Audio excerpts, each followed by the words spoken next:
YTN 라디오 김우성의 생생경제. 애청자 여러분 안녕하십니까. 김우성 PD입니다. 오늘은 한국전쟁의 정전협정일입니다. 종전이 아니라 정전, 즉 휴전 상태가 시작된 날입니다. 다시는 그런 전쟁이 일어나지 않았으면 좋겠다는 바람과 더불어 순국 영령을 마음에 기려봅니다. 그런데 또 다른 정전이 요즘 걱정거리입니다. 전기에너지 사용이 많아서 늘 걱정되는데요. 대규모 정전 사태 일어나는 것 아닌가 하는 점입니다. 그래서 정부는 전기를 많이 쓰면 쓸수록 요금을 비싸게 매겨서 사용을 줄이겠다 하고는 있는데 여기에 심각한 불공평이 있다라는 지적이 있습니다. 오늘 전문가와 함께 이 문제 짚어봅니다. 또 어제 인터파크 개인정보 유출 이야기 해드렸습니다. 범인이 요구한 게 바로 비트코인이었습니다. 비트코인, 이게 뭘까요? 오늘 한국 비트코인 거래소 전문가 연결해서 이 분야 자세하게 알아봅니다. 7월 27일 정전협정일이면서 중복이기도 합니다. 더위 잘 이겨내시길 바랍니다. 수요일 김우성의 생생경제입니다.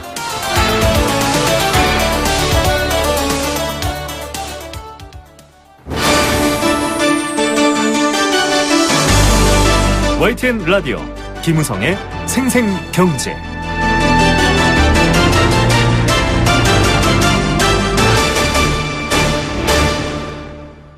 네, 첫 번째 생생 인터뷰입니다. 며칠째 폭염이 이어지고 있습니다. 전기료 무서워서 에어컨 켜기 망설이시는 분들 주변에 많습니다. 에어컨 사놓긴 했는데 전기세 때문에 제대로 켜지 못한다라는 분들입니다. 바로 누진세 때문입니다. 전기를 많이 사용할수록 누진돼서 그 요금을 더 많이 내야 한다라는 건데요.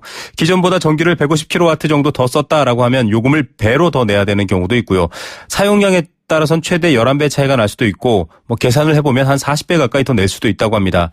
이게 과연 적당할까요? 또 이 요금제의 목표가 정확히 달성되고 있는 걸까요? 이런 것들 좀 걱정되는 부분 많습니다. 왜 가정용 요금만 이렇게 세금 폭탄, 전기료 폭탄을 맞아야 되나라는 불만이 많습니다. 소송까지 진행 중이라고 하는데요. 전기요금 부당이익 반환 청구 소송을 계속 담당하고 계신 분입니다. 곽상원 변호사 연결해서 이야기 나눠보겠습니다. 변호사님 안녕하십니까? 예, 안녕하세요. 곽상원입니다. 네. 자, 전기요금 자체를 가지고 지금 여러분들께서 소송을 걸 만큼 문제가 있다라고 한다면 지금의 전기요금 체계가 어떻게 돼 있길래 이렇게 소송까지 가게 됐을까요? 예. 지금 현재 전기요금이 어떻게 징수되고 있고 어떻게 규정되고 있는지 실제로 아시는 분은 거의 없습니다. 네. 전기요금은 법률에 따라서 정해지는 것도 아니고요. 한국전력공사가 일방적으로 작성한 전기공급 약관에 따라서 네. 국민들이 전기요금을 납부하고 있습니다. 네. 현재는 주택용, 일반용, 교육용, 산업용, 농사용 그리고 가로 등 총 6가지 종류로 네. 전기 수요자를 구별하고 있는 용도별 요금제를 채택하고 있습니다. 예, 이게 법으로 정해진 게 아니라는 점 지금 많은 분들 들으시고 이게 국가에서 정한 게 아니야라고 하셨던 것 같고요. 두 번째로 굉장히 용도가 다양하네요. 이런 경우가 보편적인 건가요? 그렇지 않습니다. 한전도 지금 이렇게 용도별 전기요금 체계가 불합리하다는 점을 인정하고 있고요. 네네. 향후는 전압별로 변경해야 한다는 의견을 가지고 있습니다. 네. 일단 그 하나의 국가에 단 하나의 회사가 전기 판매를 독점하는 경우가 없습니다. 네. 한전의 설명에 따르면 전 세계에서 이스라엘이 그렇다고 하는데 네네. 확인할 수 없는 내용이고요. 네네. 우리가 알고 있는 보통의 국가, 예를 들어 미국, 영국, 독일, 프랑스, 일본 등 어느 나라도 하나의 회사가 전기를 판매하지 않습니다. 예, 다양한 에너지 회사들이 있죠. 네. 그렇습니다. 그래서 다른 나라들은 이렇게 여러 개의 회사들이 전기를 판매하고 있기 때문에 각 회사별로 전기요금 정하게끔 되어 있고요. 네. 따라서 이렇게 용도별로 구별한 전기요금 체계를 가지고 있는 나라는 당연히 없을 것으로 봅니다. 예, 뭔가 여기까지만 들어도 이거는 관계에 있어서 어떤 평등하지 않은 면이 있다라는 생각이 들 겁니다. 유럽은 다양한 에너지 회사가 있고 공영제까지 논의되고 있고 이렇게 오픈되어 있는데 우리는 한전이 일단 모든 걸 정하고 또 끌고 가고 있고 이렇게 체계를 나누고 있습니다. 누진세가 지금 제일 뜨거운 쟁점인데요. 미국도 누진세 적용한다 이렇게 지금 좀 사례를 들어서 반박하고 있거든요. 비교해 볼 수 있습니까, 미국과? 네, 그렇습니다. 일단 지금 기자님께서도 말씀하신 것처럼 네. 지금 누진세라고 말씀하셨는데 네네. 전기요금은 세금이 아닙니다. 네네. 그렇기 때문에 누진세가 아니라 누진제 요금 규정이겠죠. 네. 하지만 우리는 지금까지 너무도 당연하게 전기요금을 세금인 것처럼 인식하고 전기요금을 납부해왔습니다. 네. 그래서 이제 전기요금 혹은 전기료라는 단어보다 전기세라는 말이 더 익숙하죠. 세금처럼 납부하고 있으니까요. 네네. 한전 홈페이지를 보면 이런 내용이 있습니다. 누진제 전기요금은 저소득층을 보호하기 위해서 도입되었다. 네. 그리고 이 누진제 전기요금이 정당하다는 인상을 주기 위해서 해외 사례를 몇 개 들고 있습니다. 네네. 그 중에 하나가 미국이죠. 그런데 미국의 경우에는 전기의 생산뿐만 아니라 판매를 각 주별로 수십 개 이르는 회사들이 담당하고 있어요. 네네. 따라서 소비자들은 여러 전기 회사 중에서 낮은 가격과 좋은 서비스를 제공하는 회사를 선택할 수 있는 것이죠. 네네. 그런데 한전의 설명에 따르면 그 수많은 회사 중에 한 2개 정도의 회사가 누진제 요금 규정을 두었다고 합니다. 네. 그런데 그 미국 그 2개의 회사가 채택한 누진제 요금 규정은 지금 우리가 적용을 받고 있는 한전의 주택용 누진제 전기요금 규정과 질적으로 완전히 다른 것입니다. 아, 다르다고요? 네. 예. 예를 들어 설명을 드리면요. 지금 한전의 누진제 전기요금 규정은요. 100kW를 기준으로 네. 500kW만 넘으면 최고 요금을 부과하고 있습니다. 네. 즉 현재는 6단계의 누진 요금 체계고 그 누진율은 한전이 인정하는 배율이 11.7배입니다. 네. 그런데 이 100kW라는 거는 집에서 사용하고 있는 냉장고, 전기밥솥, 텔레비전 등 몇 개만 켜두어도 네. 당연히 사용하게 되는 것이고요. 아, 네네. 따라서 이 1인 경제활동, 가구가 아닌 한 모든 가정이 전부 누진제 요금을 적용받게 되어 있습니다. 네네. 그리고 이 누진제 요금 규정은 24시간 내내, 4계절 내내 적용되죠. 아, 특정한 시기가 아니고요. 피할 수 있는 방법이 전혀 없다는 겁니다. 네. 그런데 한전이 지금 인용한 미국의 전기 판매 회사는 좀 다릅니다. 네네. 예를 들어 PSENG라는 회사가 있는데 네. 이 회사는 오직 여름에만 네. 600kW를 넘는 경우에 한해서 누진율을 1.1배 적용한다는 것입니다. 네. 그리고 듀크 파워라는 회사도 1.1배를 적용을 하고 그것도 1000kW가 넘어야 적용한다는 것이죠. 네. 즉 다시 말씀드리면 우리나라에서는 550kW만 사용하게 되면은 최고 단계 요금을 부과하지만 네. 미국 회사는 전혀 적용되지 않습니다. 예. 이름이 동일하다고 동일한 제도는 아니죠. 예. 꼼꼼히 뜯어봤을 때 지금 한전이 근거로 들고 있는 이 미국의 에너지 회사의 누진제와는 질적으로 다른 면이 있고 수요 공급에 따라서 쓰려고 하는 사람이 많았을 때 누진제를 적용해서 수요를 조절한다라는 부분과도 지금은 배치되는 측면이 있습니다. 뭐 계절, 상황 상관없이 무조건 100kW에서 500kW까지 단계를 정하고 누진율을 적용하는데 이 설명을 보니까 11배 적용인데 실제로 요금을 내는 거는 훨씬 그 이상이다 이렇게 해설이 되어 있더라고요. 조금 풀어서 설명해 주시죠. 일단 한전은 그 누진율이라는 용어를 사용하면서요. 네. 그 누진율의 정의를 1단계 전력량 요금과 6단계 전력량 요금의 배율로 정하고 있습니다. 네. 근데 이제 저희가 저희가 납부를 하는 전기 요금은 기본 요금과 전력량 요금의 합산액으로 결정이 됩니다. 네. 그런데 이 기본 요금과 전력량 요금은 모두 100kW를 단위로 총 6단계를 정하고 있는데요. 네. 이 한전이 이야기하는 11.7배라는 것은 뭐냐면은 1단계 전력량 요금과 6단계 전력량 요금의 배율을 말합니다. 네. 그런데 지금 말씀드린 것처럼 기본 요금을 기준으로 하게 되면 네. 1단계 기본 요금과 6단계 기본 요금은 대략 30배가량이고요. 30배요? 네. 예.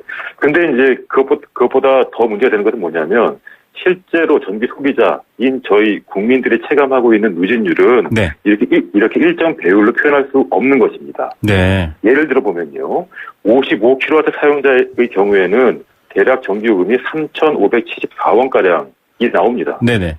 그보다 10배를 더 사용하는 550kW 사용자는 148,615원이 나옵니다.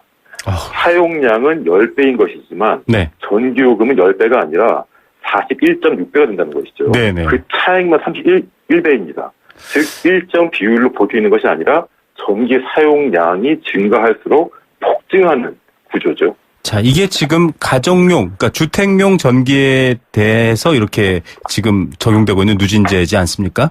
그렇습니다. 예. 그렇다면 지금 6개 전기요금 용도 종류가 있다라고 했는데 대표적인 게 산업 현장이나 기업들이 쓰는 뭐 기업들이라고 하면 뭐 빌딩에서 쓰는 걸 수도 있을 텐데요. 여러 가지가 있는데 비교해 봤을 때 어떻습니까? 가정용이 가장 많을 것 같긴 한데 어떻습니까? 저도 이 사건을 진행하기 전에는 당연히 국민들이 제일 많이 사용하는 줄 알았습니다. 네네. 그런데 실제 전력 판매량 통계를 보면요. 네. 주택용이 차지하는 비율은 굉장히 미미합니다. 아, 네. 그러니까 우리나라 전체 가정, 전 국민이 집에서 사용하고 있는 전기 사용량은 전체 전기 사용량의 불과 13%밖에 안 됩니다. 네. 산업용이 55%가량이고요. 네. 대기업이 전체 전기의 24%가량을 사용합니다. 네. 전체 국민이 사용하는 것보다 훨씬 많죠. 네. 그래서 일단 국회 자료나 감사원의 자료들을 확인을 해보면 OECD 국가 중에서 산업용 전력 소비량은 전체 4위이지만 주택용 전력 소비량은 26이라고 합니다. 네네. 즉 누진제 요금 규정 때문에 온 국민은 전기 소비를 억압당하고 있는 것입니다. 예. 비유를 드리자면 이렇습니다. 지금 지하철이 있습니다. 지하철이 총 10칸인데요. 네. 10칸 중에 5칸은 대기업 직원들이 타고 있는 것입니다. 네네. 전체 국민은 한 칸 3분의 1을 타고 있는 것입니다. 네. 그런데 전체 국민은 한 정거장, 두 정거장, 세 정거장 갈 때마다 요금을 더 내야 됩니다. 네. 그래서 거기 지하철 탈 수 없기 때문에 지하철에서 거기 내리든지 네. 아니면 요금을 더 많이 내든지 하겠죠. 네. 하지만 산업용 전체 반 이상을 소비하고 있는 산업용은 자신이 진행하고 있는 구간에 따라서만 전기요금 납부하면 되고, 네. 심야 할인해주고, 계절별 할인도 또 있는 것입니다. 네. 자, 이게 좀 궁금한 점이 하나 생기는데요.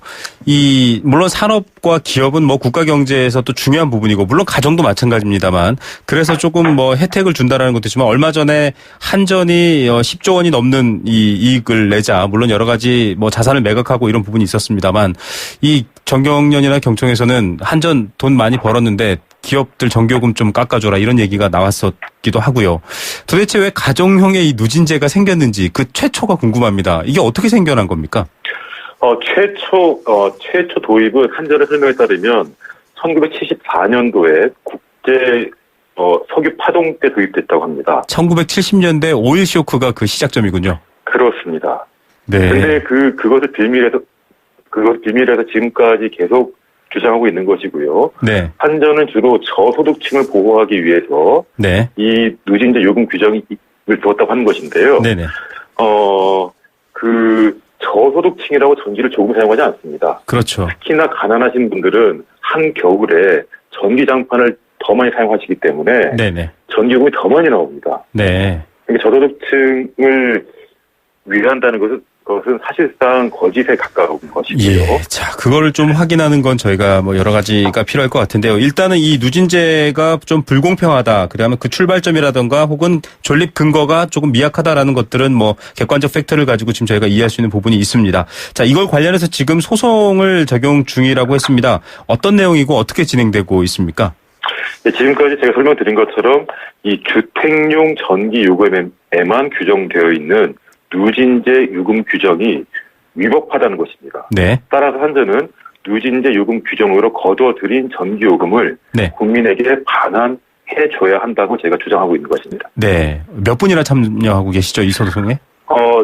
저는 처음 소송을 진행할 때 굉장히 많은 분들이 참여하실 줄 알았는데요. 네네. 지금도 저한테 많은 분들이 여쭤보고 계십니다만 네. 실제로 참여는 그렇게 많이 하시지 못했고 네. 대략 한 750분 가량 지금 참여했습니다. 네, 750분. 뭐 이분도 상징적으로 적지는 않을 것 같습니다. 그렇습니다. 예. 선고라던가 어떤 법적인 경과가 나온 게 있을까요?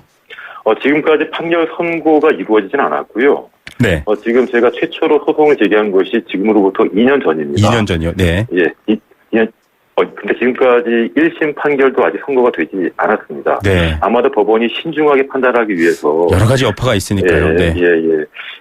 그러신 것 같은데 아마 올해 안에는 판결이 첫 판결이 선고될 것으로 전망하고 있고요. 예.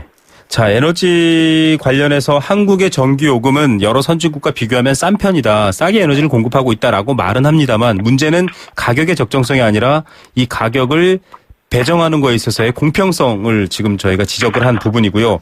어쨌든 이 전기를 좀 아껴 써야 되고 전기 관련해서 여러 가지 지금 법적인 대응을 준비하시면서 좀 아이디어가 많이 생기셨을 텐데요. 요금 체계 어떤 방향으로 좀 개편해야 이런 논란이 없을까요? 일단 한전이 그 전기요금을 싸게 책정해서 네. 전기를 공급한다면 그것은 한전의 공로죠. 그 점 칭찬해줘야 됩니다. 네네. 하지만 전기를 싸게 판다면 국민에게건 기업에게건 모두 다 싸게 파는 것이 맞는 것이고요. 네. 특히 저는 이 소송을 통해서 지금도 소송에 참여할 수 있습니다. 네. 지금도 더 많은 분들이 참여를 하셔서 많은 국민들이 자신의 목소리를 내시면 네. 앞으로는 지금과 같이 위법한 전기요금 규정을 두지 못할 것입니다. 네. 자, 뭐 법적인 또 정확성뿐만 아니라 여러 가지 국민적인 합의도 필요한 부분이다라는 점을 알 수 있었습니다. 오늘 말씀 여기까지 듣겠습니다. 감사합니다. 네, 고맙습니다. 곽상원이었습니다. 네, 법무법인 인강의 곽상원 변호사였습니다.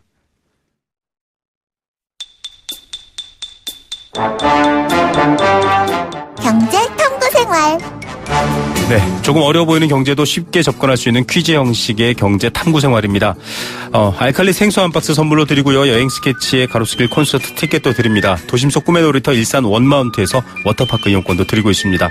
단문 50원, 장문 100원에 정보 이용료 부과되는 샵 0945번 문자로 보내실 수 있습니다. 앞서 인터뷰도 나왔고요. 지금 여러 가지로 화제가 되는 얘기가 바로 이겁니다.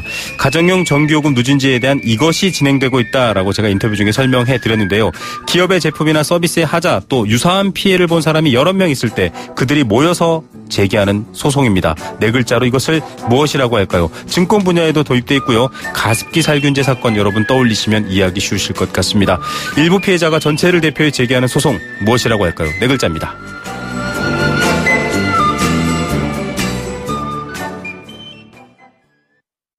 넥스트레벨 이용해 보셨어요? 타이어 렌탈하면 마모돼도 파손돼도 2개 더 주고 위치 교환해주고 직접 와서 엔진오일 배터리까지 싹 점검해준대요. 렌탈 한 번에 그 많은 서비스를?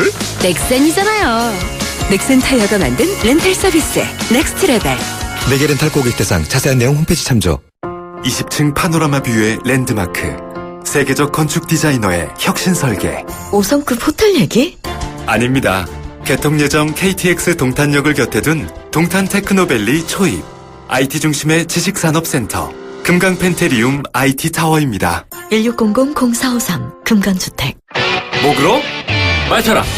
원샷엔 하이트.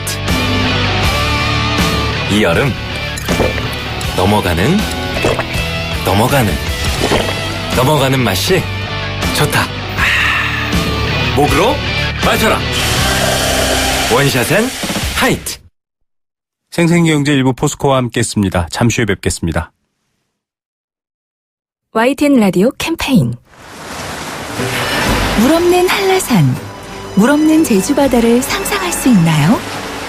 제주의 아름다운 자연과 풍경은 깨끗하고 건강한 물이 있기에 가능합니다. 제주를 아름답게 만들어주는 건강한 물은 우리의 몸과 마음도 아름답게 만들어줍니다. 건강한 몸과 마음을 지키는 이유. 아름다운 물을 사랑하고 지키는 일에서부터 시작됩니다.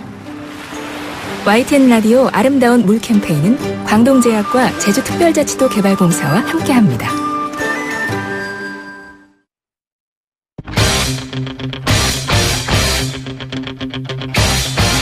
지금 가장 뜨거운 경제 소식. 경제 톱 뉴스. 네, 이 시각 주요 경제 뉴스입니다. 서울시의 미세먼지 대책이 나왔는데요. 노후 경유차의 서울시 운행 제한됩니다. 많이 관심 가져주시기 바랍니다. 해외 여행객이 많아지는 시기입니다. 세관 신고 절차 복잡했던 부분이 간소해진다고 합니다. 이 시각 가장 뜨거운 경제 뉴스, 경제 톱 뉴스입니다. 이데일리 권소영 기자 연결합니다. 안녕하십니까? 안녕하세요. 네, 서울시 미세먼지 대책이 나왔네요. 네, 오늘 15개 과제를 발표했는데요. 네. 우선 2.5톤 이상 노후 경유차의 전체에 대한 단속을 강화하기로 했습니다. 지금 2005년 이전에 등록된 2.5톤 이상 노후 경유차가 11만 3천 대인데요. 그동안에는 사실상 단속에서 제외가 됐었거든요. 네. 그런데 앞으로는 시내 단속에 나서겠다는 겁니다. 이를 위해서 현재 7개인 CCTV 단속 시스템을 2019년까지 61곳으로 늘릴 예정입니다. 이런 차량은 사실 조기 폐차하거나 대기오염 저감 장치를 달아야 되는데요. 네. 저감 장치를 달지 않고도 서울 시내를 달리다가 적발이 되면 처음 걸렸을 때는 경고에 그치지만 두 번째 걸리면 20만 원의 과태료를 내야 됩니다. 네. 그리고 또 대형 전세버스 중에서 경유차도 관리 대상으로 정해졌는데요. 2007년 이전에 등록한 경유버스 659대에 대해서 이 CNG 버스 구입을 할 경우에는 보조금을 2배로 높이는 방안을 추진하고 있고요. 또 시내 CNG 충전소 충전 용량을 2019년까지 1000대분 추가로 확보하기로 했습니다. 네. 그리고 또 지금 서울에 다니는 시내버스는 지난 2014년에 이미 다 CNG 버스로 전환을 했는데요. 문제는 이 경기도와 인천버스 중에서 서울로 들어오는 버스들입니다. 이 버스 중에서 약 35%가 경유버스라서 굉장한 미세먼지를 내뿜고 있는데요. 서울시는 환경부와 협력해서 이들 버스에 대해서 조기 폐차를 유도하고 또 미세먼지와 이산화질소 동시 저감 장치를 부착하는 것을 유도할 예정입니다. 그래서 내년 8월부터는 이 저공해 버스가 아니면 서울에 아예 진입하지 못하도록 할 방침입니다. 예, 당장 이렇게 해서 2018년까지 미세먼지 정도를 지금보다 13% 이상 낮추겠다는 계획입니다. 예, 공기가 가장 비싸기 때문에 그럴 텐데 당장 광역버스 문제는 좀 더 큰 논란이 될 것 같네요. 이렇게 경유차, 광역버스도 경유차가 대부분인데 집중포화를 막고 있습니다. 또 다른 대책들도 나온 게 있나요? 요즘 전 세계적으로 차량 공유, 우버 같은 이런 것들이 좀 확산이 되고 있잖아요. 네. 서울시도 사실 친환경 공유 교통 이런 것들을 확대하기 위해서 나눔카를 2020년까지 2배로 늘리기로 했습니다. 이 나눔카라는 거는 서울 시내 무인 주차장에서 30분 단위로 차를 빌려서 일정 기간 사용한 뒤에 반납하는 서비스인데요. 서울시가 민간 사업자인 에버온과 소카, 그린카, 한카 이런 업체들과 계약을 해서 지금 운영하고 있습니다. 이게 상당히 인기가 많아서 지난 6월에 이 서비스 시작 3년 6개월 만에 회원수 100만 명을 넘어섰는데요.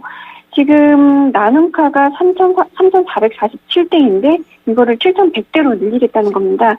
또 나눔카 중에서는 전기차 비율을 현재 14%에 불과한데 이거를 85%까지 확대하기로 했고요. 특히 한양 도성 내에서 운행이 되는 나눔카는 전량 전기차로 교체할 계획입니다. 또 이 밖에도 공공자전거인 따릉이도 현재 10배 수준 확대할 예정이고요. 이 밖에 1998년부터 동결에 있던 공영주차장 요금 조정안을 올해 안에 마련해서 현실화하겠다 이런 내용도 있었고 또 백화점이나 면세점 같이 교통혼잡을 유발하는 시설물 중에서 교통량 감축 노력을 하지 않는 곳에는 교통유발 부담금을 더 부과하고 부설주차장 이용을 제한하기로 했습니다. 예. 공기만큼 값을 매길 수 있는 게 없기 때문에 이런 대책들이 또 기대를 모아낼 것 같습니다. 이 여름 휴가철입니다. 유럽으로 여행 가시는 분들도 많고 명품을 사시는 분들도 많은데 한국에 입국할 때는 여러 가지 세관 절차가 필요하거든요. 그간 좀 복잡했다 이런 얘기가 있는데 간소해진다고요? 오늘 관세청이 올해 상반기 규제개혁 추진과제 30개를 발표했는데요. 여기에 포함되어 있는 내용 중에 하나입니다. 지금 한국과 유럽연합 간의 자유무역 협정이 맺어진 상태라서 네. 유럽연합 내에서 이제 생산이 된 물품에 대해서는 관세 혜택을 받을 수 있거든요. 그래서 현재로서는 이제 유럽연합에서 미화 $1,000를 초과한 이거 대략 한 113만 원 정도가 되는데요. 네. 그리고 6,000유로 이하, 그러니까 이건 750만 원 정도인데 요 사이 가격대에 이유산 물품을 구입해서 입국할 경우에 협정 관세 적용을 받으려면 영수증이나 혹은 판매자가 서명한 서류 그리고 원산지 신고 문안을 적어서 세관에 제출해야 됐습니다. 챙겨야 될 게 여러 가지 많으니까 좀 귀찮긴 했는데요. 네. 하지만 앞으로는 영수증이나 서류를 챙기지 않아도 별도 종이에다가 서명과 신고 문안을 기재하기만 하면 됩니다. 네. 그리고 또 수입 신고를 잘못했을 경우에 이를 정정하려면 일일이 서류를 갖고 세관을 방문해야 됐었는데요. 이제는 인터넷을 통해서 관련 서류를 제출할 수 있게 됩니다. 예, 많이 이용객들이 많아진 만큼 좀 간소해진 것들 필요한 것 같습니다. 오늘은 시공한계상 뉴스 여기까지만 듣겠습니다. 감사합니다. 네, 고맙습니다. 네, 이데일리 권소영 기자였습니다.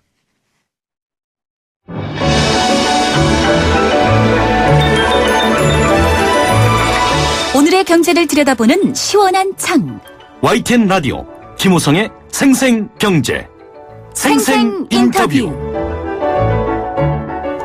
네, 두 번째 생생 인터뷰입니다. 어제 저희가 인터뷰한 인터파크 개인정보 유출 사건, 범인들은 특이하게도 비트코인 30억 원을 요구했습니다. 해킹에 의한 개인정보 유출이라는 사건은 대부분 이해를 하고 계시는데 이 비트코인은 뭔가 하시는 분들 계실 겁니다. 일종의 가상화폐, 전자화폐 정도로 알고 계신데요. 오늘은 비트코인 한국거래소 코빗의 김진화 이사 연결해서 비트코인을 둘러싼 이해와 오해 풀어보겠습니다. 김 이사님 안녕하십니까? 네, 안녕하세요. 김진화입니다. 네.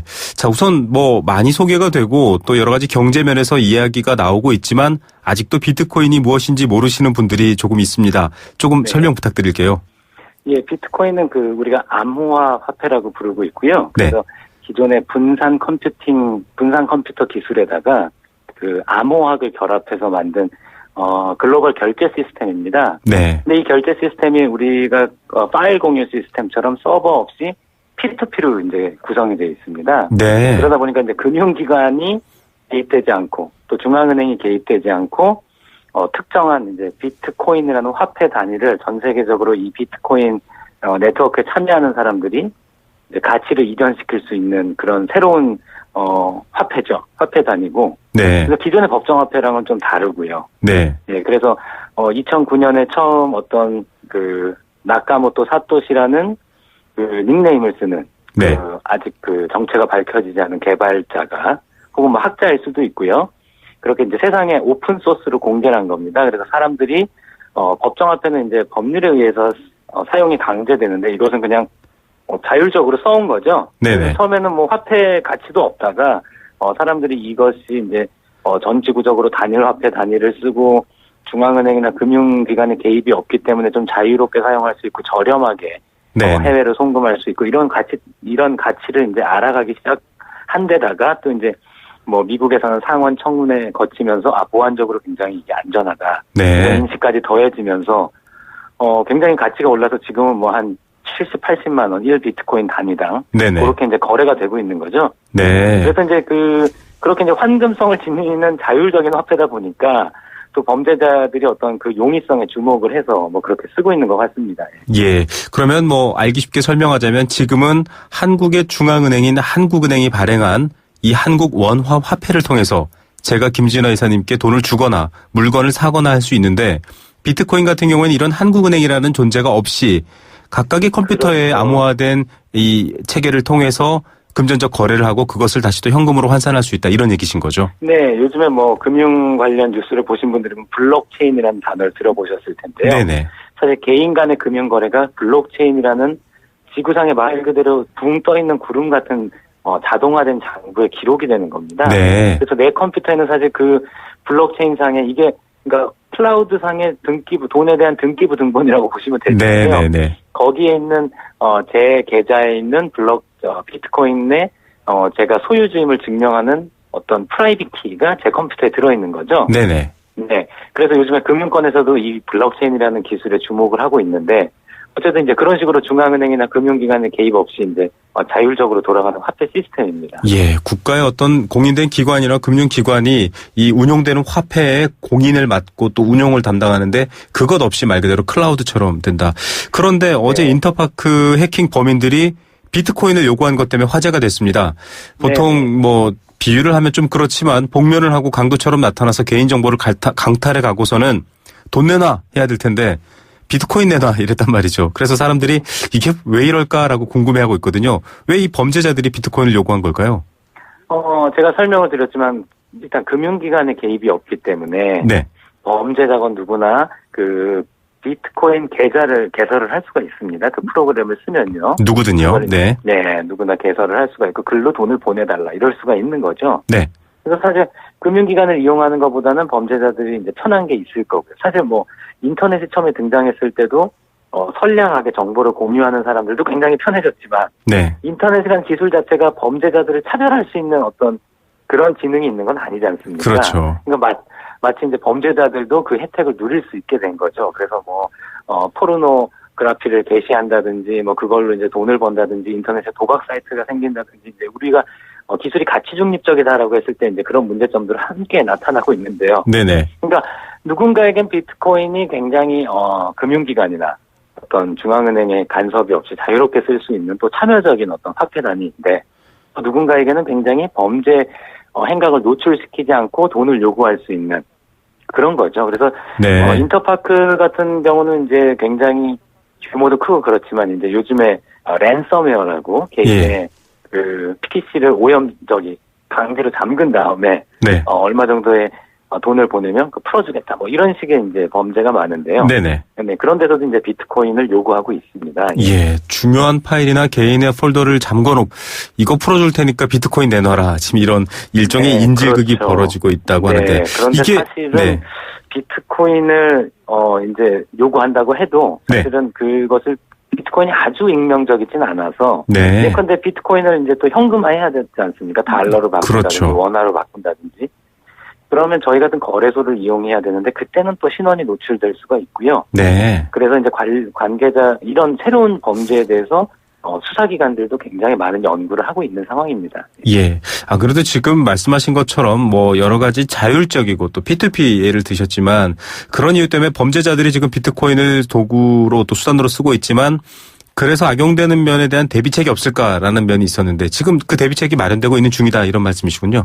그렇죠. 모든 이제 새로운 기술이 등장하면 사실은 이 기술을 우리가 흔히 실전에 적용한다, 필드에 적용한다 이런 네네. 것들은 사실 범죄자들이 가장 먼저 하게 되는 거죠. 모든 기술이 사실은 그런 측면이 있는데요. 네. 이제 수사기관들이나 규제기관들도 그 뒤를 따라서 충분히 그들의 범죄를 이제 컨트롤, 이제 제어하고 규율할 수 있는 노하우들을 이제 익혀가고 있는 중이다라고 보시면 될 것 같고요. 네네. 예전에 처음에 은행 강도가 등장했을 때 굉장히 빠른 이동 수단을 타고 와서 네, 그렇죠. 굉장히 좋은 무기로 은행을 털었을 때 속수무책이었을 텐데 또 거기에 대한 대응을 만들어 온 거지 않습니까? 네. 그리고 지금도 은행들이 사용하고 있는 스위프트라는 국제적인 어떤 송금망도 사실 얼마 전에 굉장히 천문학적인 금액이 털리곤 했습니다. 네네. 근데 이제 그런 것들에 대해서도 이제 또 대비책이 마련되는 것처럼 근데 이제 비트코인 같은 경우는 지금 수사기관이든 규제기관도 당혹해하는 것들이 좀 사실이죠. 네. 근데 지금 제가 저한테도 자문이 오고 그러는데 제가 알기로는 굉장히 빠른 속도로 이런 신종 범죄에 대한 대비책 같은 것들이 마련되고 있다. 그렇게 보시면 될 것 같습니다. 예. 자, 25일자 현지 시간입니다. 미국 마이애미 데이드 카운티 법원은 암호화폐인 비트코인 돈이 아니다. 약간 느낌이 드는 게 이렇다면은 중앙정부나 중앙은행 같은 곳에서는 비트코인을 조금 견제하거나 왜냐하면은 그 중앙정부가 통제하고 나서서 사실은 그런 통화 정책으로 개인이나 기업 혹은 다른 국가가 피해를 보기도 하고 여러 가지 복잡한 정치 경제적 역학관계가 있는데 비트코인은 그런 부분으로부터 자유롭다라고 한다면 어떻게 보면 더 발전할 가능성이 있지만 좀 긴장관계도 있을 것 같거든요. 이 화폐로서의 가치가 있다라는 건데 그럼 비트코인이 이제 단점을 좀 보완하면 더 활성화될 수 있다 이렇게 볼 수 있을까요? 그러니까 그 빛과 그림자를 다 보고 있는 거죠. 네. 지금 말씀하셨듯이 마이애미 법원에서는 비트코인이 이제 법정화폐가 아니다. 네네. 이래서 좀 책임성을 덜어주는 것도 있었고요. 근데 이제 법정화폐가 아니면 나쁜 거냐 또 그렇지도 않습니다. 네네. 김우성 PD께서 말씀하신 대로 굉장히 자율적인 측면도 있고요. 네네. 또 얼마 전에는 미국 하원에서 비트코인과 같은 이제 블록체인 같은 핀테크 기술들을 네. 적극적으로 이제 혁신에 활용해야 된다. 이런 결의안을 통과시키고 있습니다. 네네. 그래서 아까 말씀드렸듯이 쭉 새로운 기술이 나오면 빛과 그림자가 동시에 생긴다. 네네. 그래서 사실 그것들을 어떻게 선용할 수 있느냐, 부작용들을 어떻게 막는 사회 시스템을 갖출 수 있느냐, 이런 것들이 사실 관건이라고 보고요. 그래서 반대로 말한다면 한국도 그 새로운 기술에 빨리 적응하고 네. 그 악용되는 것을 막는 것도 기술을 잘 알아야 막지 않습니까? 네네. 지금 해커들을 잡는 것도 화이트 해커들이 잡고 있잖아요. 그렇죠. 그래서 이 기술에 대해서 빨리 학습하고 빨리 이런 새로운 시스템에 적응할 필요가 있는 것이죠. 그리고 이제 비트코인이 아까 말씀드렸듯이 굉장히 저렴하고 이제 자율적인 어떤 글로벌 결제 시스템이다 보니까 네. 앞으로 이것들이 부작용에도 불구하고 굉장히 큰 산업화될 가능성들은 세계 유수의 금융기관들이나 컨설팅 기관들도 전부 다 한 목소리로 예측하고 있는 바입니다. 예. 그래서 어떻게 하면 이제 단점을 최대화하고 장점을 극대화할 수 있고 그것의 혜택을 우리 사회가 누릴 수 있는지 이런 고민들이 지금은 필요하지 않을까 싶습니다. 예, 아직은 시작 단계고 말씀하신 것처럼 보완이 필요하지만 언뜻 제가 생각하기에도 마치 세계 단일 화폐처럼 그렇다면 지금 우리가 여행을 가거나 송금을 하거나 해외 물건을 사거나 굉장히 복잡한 환율이라든지 또 관세 문제 같은 것들도 해결할 수 있지 않나 이런 생각도 들고요. 아직은 시작 단계입니다. 맞습니다. 이 돈과 비슷하다고 하셨는데요. 실제로 돈과 비슷한 그 결제 수단이라고 하셨는데 위조되는 거 아니야? 이게 또 더욱이 컴퓨터의 어떤 프로그램이나 연산 공식, 암호 이런 체계라면 이거 누구나 위조하지 않나 이런 걱정하시는 분들도 있을 텐데요. 제가 네. 암호학을 적용했다고 말씀드렸는데요. 네네. 사실 암호학적으로 그 위조의 걱정이 없게 만든 게 사실 이 비트코인이고 그 비트코인의 뒤에 있는 블록체인 장부거든요. 네. 그래서 개인과 개인이 동거래를 했는데 중앙기관이 없어도 이 블록체인이라는 장부에 한번 기록이 되면 네. 이걸 무효화시킬 수도 없고 변조할 수도 없습니다. 그 네. 내용은. 그런 내용들이 사실 입증이 돼서 사실은 사람들이 많이 쓰기 시작한 것이고 미국 상원의 청문회에서도 이제 그런 내용들이 규명이 된 것이거든요. 네네. 그래서 사실은 우리가 중앙기관 금융거래에 있어서 금융기관을 갖다 개입시키는 이유는 네. 누군가 그걸 위조할 수 있기 때문입니다. 그렇죠. 공인이 필요하니까요. 그렇죠. 심지어는 금융기관도 그걸 위조하거나 아니면은 정부 자체가 그동안의 금융거래는 무효야. 그다음에 거기서 세금을 거둘게 뭐 이렇게 사후적으로 사실 기존의 룰을 깬 사례들도 있지 않습니까? 네. 그래서 오히려 사람들이 이 암호학적이고 수학적인 방식으로 운영되는 이 블록체인 장부는 더 믿을 수 있고 이제 거래 자체를 되돌릴 수 없는 비가역성이 있기 때문에 오히려 네. 사용하고 있습니다. 그래서 사실 위조는 굉장히 비트코인이 강한 위조 방지는 그런 구조라고 볼 수가 있습니다. 예, 비가역성. 이 금융기관이 필요한 이유가 바로 신뢰 때문인데요. 이 부분을 완전하게 해결한 비트코인의 가능성, 정부도 좀 더 들여다보고 관심을 보이면 좋겠다라는 그렇죠. 생각도 듭니다. 그 부작용은 부작용대로 막지만 긍정적인 부분까지 같이 우리가 목욕물을 버리다가 아기까지 같이 버리는 네. 범해서는 안 된다 뭐 그런 말도 있지 않습니까? 네네. 그래서 목욕물은 버리되 네. 그 아기는 깨끗이 씻기고 잘 키워야 되겠죠. 예. 예, 알겠습니다. 자, 오늘 말씀 통해서 또 비트코인 또 이런 여러 가지 흐름에 대해서 이해할 수 있는 한 걸음 더 다가간 시간인 것 같습니다. 오늘 말씀 감사드립니다. 예, 감사합니다. 네, 비트코인 한국거래소 코빗의 김진화 이사였습니다. 안전하고 행복한 경제 생활을 위한 시간. 경제 수사대. 네, 인터파크의 개인정보 유출로 많은 분들이 걱정하고 있는데 이 인터파크는 여행사도 운영하고 있습니다. 개인정보를 갖고 있다는 게 굉장히 위험합니다. 언제 여행을 떠나는지, 언제 집을 비우는지도 알 수 있다는 건데요. 그런 위험성으로부터 항상 걱정할 때마다 개인이 준비를 잘해야 된다고 하는데 그 준비를 잘할 수 있도록 매주 수요일 도와주시는 분들입니다. 금융감독원 불법금융대응단 김범수 팀장 연결하겠습니다. 안녕하십니까? 네, 안녕하십니까. 금융감독원 김범수 팀장입니다. 네, 오늘 금감원에서도 유사한 얘기를 준비해 주셨는데 본격적인 여름 휴가철이거든요. 해외여행으로 좀 오랫동안 집을 비우시거나 해외에 계시는 분들이 많으신데 출입국 관리사무소 직원을 사칭해서 보이스피싱을 하는 사례도 있다고요. 그렇습니다. 최근 여름 휴가철을 맞이해서요. 휴가객을 대상으로 출입국 관리사무소 직원 사칭해서 자금을 편취하는 그런 보이스피싱 사례가 금감원에 다소 제보되고 있습니다. 이 여름 휴가철을 맞아서 해외여행객이 늘어나는 만큼요. 각별한 주의가 요망되고 있습니다. 자, 저희가 보통 금감원, 경찰, 검찰, 국세청, 은행 이런 사칭은 들어봤는데요. 출입국 관리사무소, 이 낯설어서 어떻게 보면 더 취약할 것 같습니다. 어떤 사례입니까? 네, 피해자는 30대 여성입니다.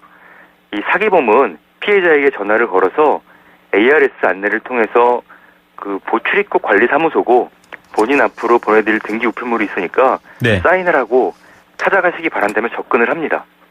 네, 이 부분 네. 관련해서 저희가 그 사기범의 실제 목소리가 있으니까요. 네. 한번 들어보시죠. 네. 네. 안녕하세요. 출입국관리사무국입니다. 본인 앞으로 보내드릴 등기 우편물이 있으니 사인하시고 찾아가시기 바랍니다. 다시 들으시려면 0번을 눌러주시고 상담을 원하시면 9번을 눌러주세요. 네. 저 같으면 지금 바로 9번을 눌렀을 것 같습니다. 사기범과 실제로 통화를 했나요? 그렇습니다. 역시 이 안내 멘트에 따라서 연결된 곳에서는요. 이 사기범이 신청하지도 않은 미국 비자에 문제가 생겼다고 말합니다. 네. 예, 이 당황한 피해자가 비자를 신청한 적이 없다고 부인하니까요. 사기범은 그렇다면 이 피해자의 개인정보가 유출되었고 네. 여권이 부정 발급돼서 그 피해자 명의의 관광 비자 신청이 이루어진 것 같다면서 경찰을 연결해주겠다며 안심을 시킵니다. 네. 네, 이 부분에 대해서도 사기범의 실제 목소리를 들어보겠습니다. 자, 실제 범인들의 목소리입니다. 여러분 들어보십시오. 4월 28일 날 미국 관광비자 신청하지 않으셨어요? 네, 신청한 적 없는데? 그러면 혹시 최근에 신분증이나 여권 같은 거 잃어버리신 적은요? 아니요, 그런 적도 없었는데. 그런 적도 없으시고.